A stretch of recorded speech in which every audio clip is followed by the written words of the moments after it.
Hello दोस्तों, स्वागत है आप सभी के एनिमे क्लास वाईटी पे। तो आज हम करने वाले काइजू नंबर 8 के एपिसोड 2 को डिटेल में एक्सप्लेन। लेकिन उससे पहले अगर आपने इसके एपिसोड 1 नहीं देखा है तो डिस्क्रिप्शन में दी गई लिंक से आप उससे देख सकते हैं। तो चलिए बिना किसी देरी के अब हम बढ़ते हैं हमारी कहानी की ओर। यहाँ पे हमें एपिसोड की स्टार्टिंग में देखने को मिलता है कि पूरे शहर में अर्थक्वेक आने लगता है और उसी की वजह से शहर के बीचों बीच एक बड़ा सा गड्ढा हो जाता है। उसके बाद हमें फर्स्ट डिवीजन के ऑफिसर की ट्रेनिंग देखने को मिलती है, जिसमें ट्रेनिंग के बाद सभी लोग थक जाते हैं और अपने अपने रूम में जाने लगते हैं। लेकिन यहाँ पे काफका अभी भी ट्रेनिंग कर रहा था क्योंकि वो नहीं चाहता था कि उसको डिफेंस फोर्स से निकाल दिया जाए। उसके बाद हमें किकोरू दिखाई जाती है जो कि कैप्टन नारुमी के पास जा रही थी क्योंकि वो उससे फाइटिंग के स्पेशल टेक्निक सीखकर खुद को पावरफुल कर सके। लेकिन जैसे ही वो कैप्टन नारुमी के रूम के दरवाजे को खोलती है तो वो देखती है कि नारुमी पहले से ही किकोरू के सामने झुका हुआ था और वो किकोरू से कहता है कि किकोरू प्लीज मेरी मदद कर दो, पता नहीं क्यों मेरे अकाउंट से सारे पैसे गायब हो गए। तो किकोरू यहाँ पे गुस्सा होके कहती है कि क्या तुम पागल हो, पहले तुम्हारे पीछे तो देखो कि तुमने कितनी सारी शॉपिंग की है। अब अपनी बकवास बंद करो और मुझे फाइट के न्यू लेसन सिखाओ। उसके थोड़ी देर बाद अचानक से कहीं पे काइजू आने के अलर्ट सिग्नल बजते हैं और ये काइजू उस गड्ढे में से ही आए होते हैं जो शहर के बीचों बीच बना था। उसके बाद हमें देखने को मिलता है कि डिवीजन फर्स्ट के सभी डिफेंस ऑफिसर्स फाइट के लिए प्रिपेयर होते हैं, जिसमें नारुमी बहुत ही गुस्से में होता है क्योंकि वो काइजूस की वजह से किकोरू से पैसे नहीं ले पाया। उसके बाद हमें देखने को मिलता है कि काइजूस के हमले की वजह से सभी लोग शेल्टर के अंदर जाने लगते हैं, लेकिन वहाँ पे भी बहुत ज्यादा भीड़ हो जाती है। उसके बाद हमें दो छोटे बच्चों का सीन दिखाया जाता है जिसमें एक बच्चे के पैर में थोड़ी सी चोट आई थी तो वो अपने भाई से कहती है कि मुझे डर लग रहा है। तो उसका भाई उसको समझाता है कि डरने की कोई जरूरत नहीं है क्योंकि थोड़ी ही देर में यहाँ पे फर्स्ट डिवीजन के ऑफिसर आ जाएंगे और सभी काइजूस को मार देंगे। लेकिन तभी अचानक वहाँ पे एक बड़ा सा काइजू आ जाता है जिसे देखकर वो लड़का अपनी बहन को बचाने के लिए उसके आगे आ जाता है और वो बोलता है कि नारुमी हमें बचाने जरूर आएगा। और जब वो काइजू इन दोनों बच्चों को खाने के लिए अपना मुंह खोलता है तभी हमें कैप्टन नारुमी की एपिक एंट्री देखने को मिलती है और वो अपने एक ही वार में उस काइजू के टुकड़े टुकड़े कर देता है, जिसे देखकर ये दोनों बच्चे चौंक जाते हैं। लेकिन यहाँ पे भी नारुमी अपनी हरकतों से बाज नहीं आता। वो इस लड़के को कहता है कि तुमने मेरे नाम के आगे कैप्टन नहीं लगाया तो तुम्हें सजा के तौर पे इंटरनेट पे कैप्टन नारुमी कूल है ऐसा 10 बार लिखना होगा। उसके बाद बाकी के सोल्जर्स उन बच्चों को किसी सेफ जगह पे ले जाते हैं। उसके बाद नारुमी अपने बाकी के मेंबर को कॉल लगाता है और कहता है सभी लोग अपने हिसाब से काइजू को मारना और अगर कोई काइजू बाकी रह जाए तो उसको न्यूट्रलाइजेशन जोन में भेज देना क्योंकि वहाँ पे किकोरू और काफका है। तो इस तरह से वो इन दोनों की काबिलियत भी देखना चाहता था। उसके बाद हमें कंट्रोल रूम का सीन दिखाया जाता है जिसमें वो लोग सभी ऑफिसर्स की रिपोर्ट देख रहे होते हैं कि वो लोग सही सलामत है कि नहीं। उसके बाद हमें देखने को मिलता है कि सभी ऑफिसर्स ग्रुप बना के काइजूस को मार रहे होते हैं और जो काइजूस बाकी रह जाते हैं उनको न्यूट्रलाइजेशन जोन में भेज दिया जाता है, जहाँ पे किकोरू उन सभी का स्वागत अपने पावरफुल हथियार से करती है, जिसको देखने के बाद वहाँ पे खड़े सभी ऑफिसर्स दंग रह जाते हैं। लेकिन यहाँ पे किकोरू को अभी भी ऐसा लगता है कि वो वाइस कैप्टन होशिना से काफी स्लो है और कैप्टन मीना से भी बहुत कमजोर है। तो वो फुल स्पीड और पावर के साथ काइजू को एक के बाद एक मारने लगती है और देखते ही देखते वो 3 काइजूस को मार देती है, जिसे देखकर बाकी के ऑफिसर्स में भी जोश बढ़ जाता है और वो लोग बड़ी तेजी से काइजूस को मारने लगते हैं। उसके बाद हमें कैप्टन नारुमी और वाइस कैप्टन इजी के बीच की बातचीत देखने को मिलती है जिसमें नारुमी इजी से कहता है ये एंड काइजूस बहुत ही कम सरफेस पे आते हैं और ऐसा तभी होता है जब किसी ने टनल खुद के उन्हें ढूंढा हो और ऐसा पहली बार हुआ है। इसका मतलब ये है कि इन काइजूस को कोई और कंट्रोल कर रहा है। उसके बाद हमें देखने को मिलता है कि काफका और उसके ग्रुप के पास बहुत सारे काइजूस आ रहे हैं, जिसे देखकर काफका थोड़ा सा घबरा जाता है। दूसरी तरफ कंट्रोल रूम में से सभी लोग ये देखना चाहते थे कि इस बार काफका अपनी काइजू वाली पावर का कैसे इस्तेमाल करता है। उसके बाद हमें देखने को मिलता है कि काफका सिर्फ अपने पैर और हाथों को काइजू फॉर्म में कन्वर्ट करता है और जैसे ही एक लंबी छलांग मार के उस काइजू पे हमला करता है तब हमें देखने को मिलता है कि काफका का हमला बिल्कुल भी असर नहीं करता और वो काइजू बड़ी ही आराम से काफका को उछाल के फेंक देता है। यहाँ पे काफका सोचता है मुझे पता ही था कि मैं सिर्फ अपने कुछ बॉडी पार्ट्स को ही काइजू फॉर्म में कन्वर्ट करूंगा तो मैं इनको नहीं हरा पाऊंगा, लेकिन अगर मैंने अपने पूरे बॉडी को काइजू फॉर्म में कन्वर्ट कर दिया तो शायद मैं इस बार भी अपना कंट्रोल खो दूंगा। उसके बाद वो मीना को याद करता है और खुद के बचाव के लिए अपने आप को पूरी तरह से काइजू फॉर्म में कन्वर्ट करने के लिए रेडी होता है और जब वो पूरी तरह से काइजू फॉर्म में कन्वर्ट होता है उसके थोड़ी ही देर बाद उसकी काइजू फॉर्म कांच के टुकड़े की तरह टूट जाती है और उतने ही देर में वो एंड काइजू काफका के पास आकर उसको जोर से फेंक देता है, जिससे काफका बहुत ही ज्यादा जख्मी हो जाता है। उसके बाद हमें कंट्रोल रूम का सीन दिखाया जाता है जहाँ पे सभी लोग कंफ्यूज होते हैं कि काफका खुद को काइजू फॉर्म में क्यों नहीं बदल रहा और उन लोगों को पता पता चलता है कि जहाँ पे काफ्का है उसके ठीक पास एक बड़े पावरफुल काइजूस के सिग्नल आ रहे थे। तभी हमें देखने को मिलता है कि काफ्का के ठीक पास जमीन में से एक एंट काइजू निकलता है।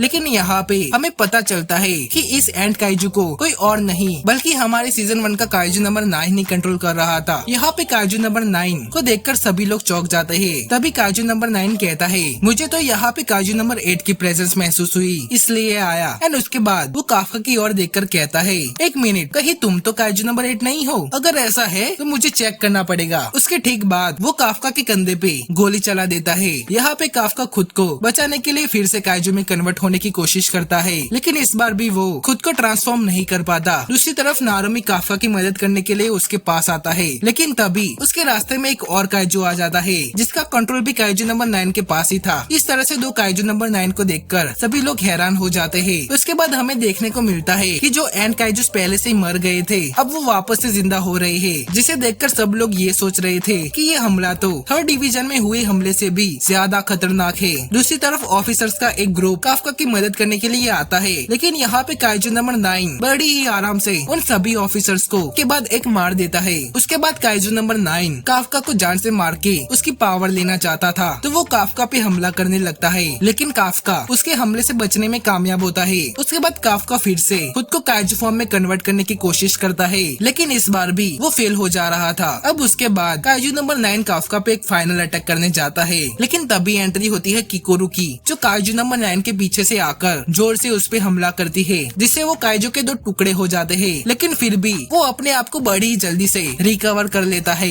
यहाँ पे ये काइजू किकोरू से कहता है कि तू है कौन? तो किकोरू कहती है, तुम्हें जानने की कोई जरूरत नहीं है क्योंकि ये तुम्हारा आखिरी दिन है। उसके बाद वो अपने सूट की पावर को बढ़ाने लगती है। दूसरी तरफ दूसरा काइजू नंबर 9 भी काफ्का को मारने के लिए रेडी होता है, लेकिन यहाँ पे नारुमी उसे कहता है, माफ करना मुझे, लेकिन तुम यहाँ से नहीं जा सकते क्योंकि तुम्हारे सामने एक कैप्टन खड़ा है। उसके इतनी बात पूरी होने से पहले ही वो उस पे हमला कर देता है, लेकिन हमें देखने को मिलता है कि कैप्टन नारुमी बड़ी ही तेजी से बिल्डिंग के ऊपर पहुंच जाते हैं और उसके बाद वो बड़ी ही आराम से काइजू नंबर 9 के चिथड़े उड़ा देते हैं। दूसरी तरफ डायरेक्टर इशाओ ये सब कंट्रोल रूम में से देख रहे होते हैं और कहते हैं कि ये लड़ाई नेक्स्ट जनरेशन का ट्रायल है, तो उन्हें खुद ही लड़ने दो। उसके बाद हमारे ये एपिसोड नंबर 2 यहीं पे खत्म होता है, लेकिन सबसे बड़ा सवाल तो ये है कि काइजू नंबर 9 अपने आप को दो जगह पे एक साथ कैसे रख सकता है और काफ्का अपने आप को काइजू में कन्वर्ट करने में फेल क्यों हो रहा था। इन सभी सवालों के जवाब मिलेंगे इसके अगले वाले पार्ट में, लेकिन उससे पहले अगर आपको ये वीडियो पसंद आए तो इसे लाइक कर देना और आपको इसी तरह की एनिमे की एक्सप्लेनेशन पसंद है तो इस चैनल को भी सब्सक्राइब कर देना। मैं बहुत ही जल्द मिलूंगा आपको इसके अगले वाले पार्ट में, तब तक के लिए खुश रहिए और एनिमे देखते रहिए। जय हिंद।